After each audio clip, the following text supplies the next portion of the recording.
வணக்க நண்பர்களே, கிராமம் என்று சொன்னாலே சிட்டியில் பிறந்தவங்களுக்கு ஒரு புத்துணர்ச்சி கிடைக்கும். கிராமத்துக்கு போனால் நல்லா வயல்வெளியில் சுற்றி வரலாம், பசுமையை பார்க்கலாம், ஏரியில் குளிக்கலாம், கண்மாயில் குளிக்கலாம், மீன் பிடிக்கலான்னு சொல்லி அவங்களுக்கு மனசுக்குள்ள ஒரு புத்துணர்ச்சி கிடைக்கும்.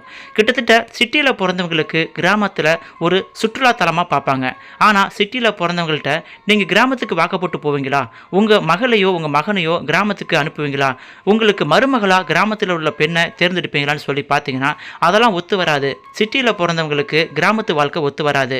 நாங்கள் சிட்டியில் பிறந்து வளர்ந்தவங்க, எங்களுக்கு அந்த கல்ச்சர் ஒத்து வராதுன்னு சொல்லி ஓரமாக ஒதுங்கி போயிடுவாங்க. இந்த சூழ்நிலையில் முழுக்க சிட்டியிலேயே பிறந்து அங்கேயே வளர்ந்து இருக்கிற பரம்பரையாக அங்கேயே வாழ்கிற ஒரு பெண்மணி தன் வீட்டுக்கு சிட்டியில் பிறந்த பெண் தான் மருமகளாக வரணும், கிராமத்து மருமகள் வரக்கூடாதுன்னு சொல்லி பிடிவாதம் பண்ணுறாங்க. ஆனால் ஒரு கட்டத்தில் அவங்க கணவனோ அந்த பெண்மணியோட மகனோ எனக்கு மனைவியாக வரப்போகிறவங்க கிராமத்தில் உள்ள பெண்ணாக தான் இருக்குன்னு சொல்லி மகன் பிடிவாதம் பண்ணுறது, மருமகள் எனக்கு கிராமத்திலிருந்து தான் வரணும்னு சொல்லி அந்த கணவன் பிடிவாதம் பண்ணுறதை பார்த்து அந்த சிட்டி பெண்மணி பயங்கர கடுப்பாகிறாங்க. இப்படி கிராமத்து பெண்களை பார்த்தாவே பிடிக்காமல் இருந்த அந்த பெண்மணி திடீர்னு தன் மனசை மாற்றிக்கிட்டு நம்ம வீட்டுக்கு மருமகளாக வந்தால் இந்த கிராமத்து பெண் தான் மருமகளாக வரணும்னு சொல்லி தன் மனசை மாற்றிக்கிறாங்க. இதுக்கு பின்னாடி ஒரு சுவாரஸ்யமான சம்பவமே இருக்குது. இந்த செய்தியை கடைசி வரைக்கும் ஸ்கிப் பண்ணாமல் முழுமையாக கேட்டிங்கன்னா உண்மையாலுமே உங்கள் மனசு ரொம்ப நெகிழ்ந்து போயிடும். சரி வாங்க, அந்த பெண்மணி மனசு மாறுறதுக்கான காரணம் என்னத்தை பார்க்கலாம். சென்னை தரமணியில் ஒரு பிரபலமான ஐடி கம்பெனியில் வேலை பார்க்குறாரு மகேந்திரன். வீட்டுக்கு ஒரே பையன், இவருக்கு ஒரு தங்கச்சி கூட இருக்காங்க. அவங்க சென்னை எத்திராஜ் காலேஜில் படிச்சுட்டு வராங்க. மகேந்திரனுக்கு கல்யாண வயசு வந்ததால் அவங்க வீட்டில் தீவிரமாக பெண் பார்த்துட்டு வராங்க. மகேந்திரனுக்கு சென்னையிலே கூட நிறைய இடத்துல பெண் பார்க்குறாங்க. ஆனால் அந்த பெண்ணுங்களை யாரையுமே மகேந்திரனுக்கு பிடிக்கல. ஏன்னா மகேந்திரனுக்கு நல்லா படித்த ஒரு கிராமத்து பொண்ணு தான் வேணும், அவங்க தான் எனக்கு மனைவியை வரணும்னு சொல்லி ஒரு பாலிசியை வச்சிருக்காரு. ஏன்னா மகேந்திரனோட அப்பா ஒரு கிராமத்து ஆளுங்க, அம்மா சென்னை பெண். அப்பா ஒரு கவர்மெண்ட் அதிகாரியாக வேலை பார்க்கறதால அவங்க அம்மாவை ஈஸியாக அவங்க வீட்டில் கல்யாணம் பண்ணி வச்சுட்டாங்க. அவங்க சந்தோஷமாக வாழ்ந்துக்கிட்டு வந்தாலும் அவங்களுக்குள்ள ஒரு சின்ன சண்டை வந்துருச்சுன்னா கூட அடிக்கடி அவங்க அப்பாவை கிராமத்தான் பட்டிக்காட்டான் புத்திய காட்டியான்னு சொல்லி மகேந்திரன் முன்னாடியே திட்டுவாங்களாம் அவங்க அம்மா. மகேந்திரனுக்கும் அவ தங்கச்சிக்கும் தன்னுடைய அப்பாவை கிராமத்தான் பட்டிக்காட்டான்னு சொல்லி அம்மா அடிக்கடி சொல்லி சண்டை போடுறது சுத்தமாக பிடிக்காது. ஏன்னா அவனோட அப்பா தாமோதரன் ஒரு நேர்மையான அதிகாரிங்க. அவர் லஞ்சம் வாங்கவே மாட்டாரு, ரொம்ப நேர்மையா வேலை பார்க்குற ஒரு அரசு அதிகாரி.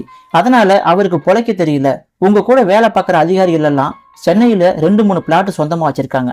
நீங்க என்னடான்னா வேலையில நேர்மையா இருந்து இன்னும் கவர்மெண்ட் குவார்டர்ஸ்ல தான் நம்ம குப்பை கொட்டிக்கிட்டு இருக்கோம்.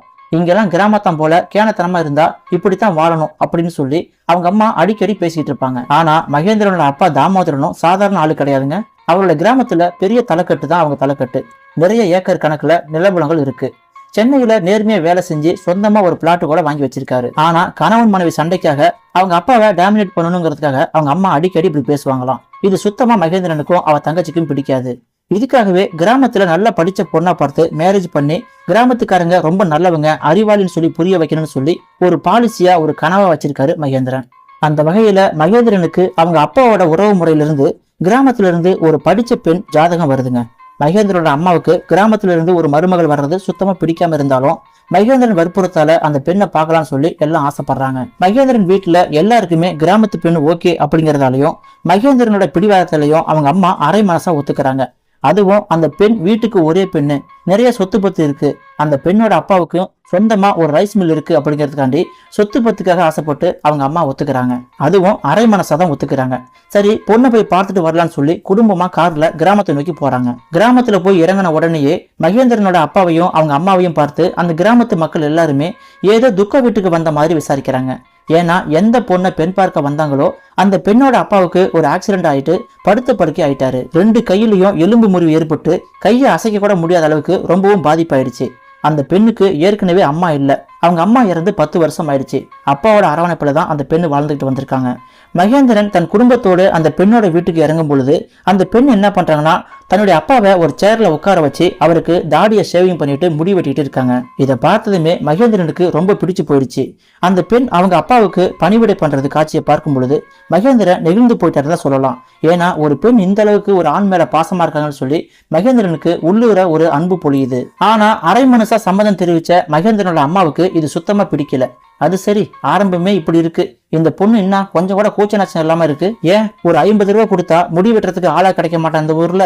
உங்க பட்டிக்காட்டு புத்திய உங்கள்கிட்ட தான் பார்த்தேன், இப்போ வீட்டுக்கு வர போற மருமகள்கிட்டையும் பார்க்க போறேன் அப்படின்னு சொல்லி ரொம்பவும் சலிச்சுக்கிட்டாங்க மகேந்திரோட அம்மா. இங்க பாருங்க, நான் இந்த பொண்ணை கல்யாணம் பண்ணிக்க சம்மதம் தெரிவிச்சது காரணமே ஏதோ வீட்டுக்கு ஒரே பொண்ணு, அந்த சொத்து எல்லாம் இந்த பொண்ணுக்கு தான் வரும்னு சொல்லி அதனாலதான் சம்மதம் தெரிவிச்சேன்.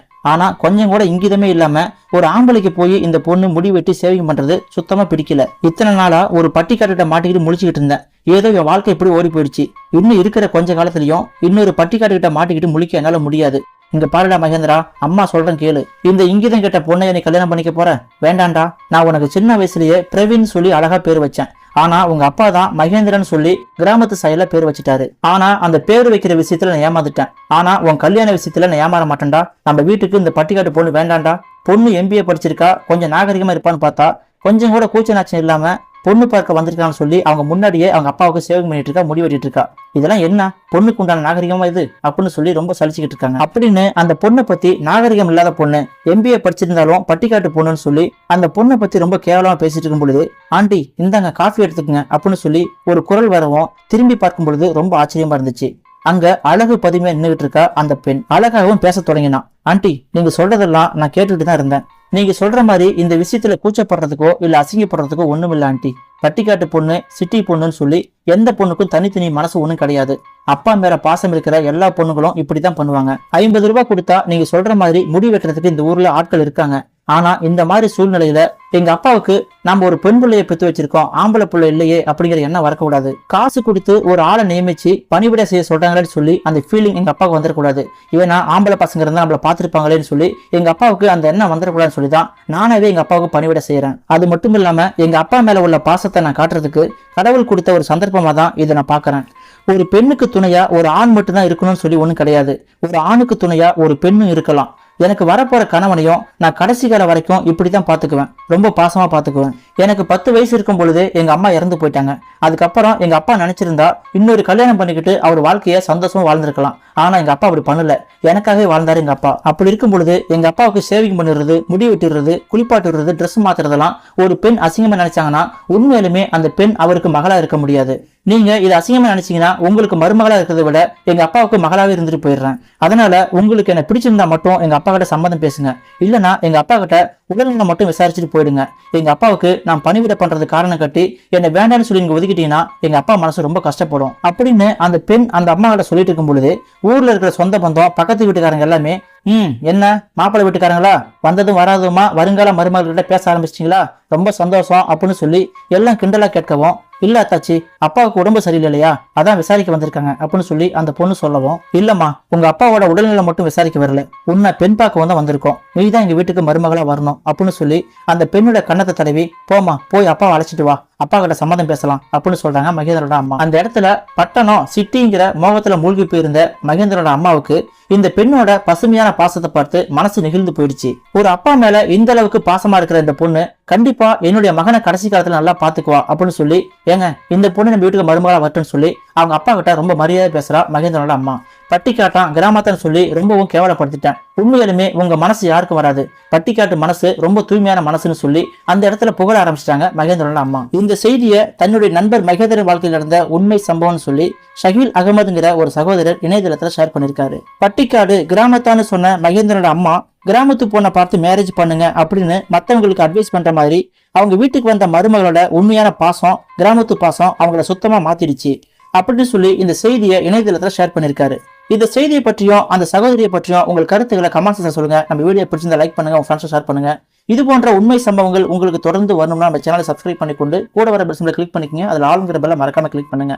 மீண்டும் ஒரு உண்மை தகவலோடு அடுத்த வீடியோவில் சந்திக்கலாம். தேங்க்யூ ஃபார் வாட்சிங். இது போன்ற உண்மை சம்பவங்கள் உங்களுக்கு உடனுக்குடன் வர வேண்டும் என்றால் நமது சேனலை மறக்காமல் சப்ஸ்கிரைப் செய்து கொண்டு கூட வர பெல் சிம்பலை கிளிக் பண்ணிக்கங்க. அதில் ஆளுங்கிற பெல்லை மறக்காம கிளிக் பண்ணுங்க. மனதை நெகிழ வைக்கக்கூடிய சுவாரஸ்யமான செய்திகளை உடனுக்குடன் தெரிந்து கொள்ள நமது சமூக திரை சேனலை சப்ஸ்கிரைப் பண்ணிக்கொண்டு ஆதரவை தாருங்கள்.